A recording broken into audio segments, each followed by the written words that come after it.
么就说什么，凡事必须三思而行。莎士比亚道德和才艺是远胜于富贵的资产。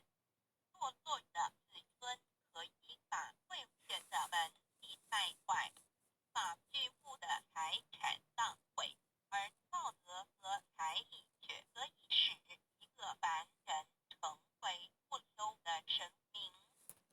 莎士比亚不可以人想到若什么就神经说什么。紧张，说东道西，就会犹豫不定，反把事情耽误了。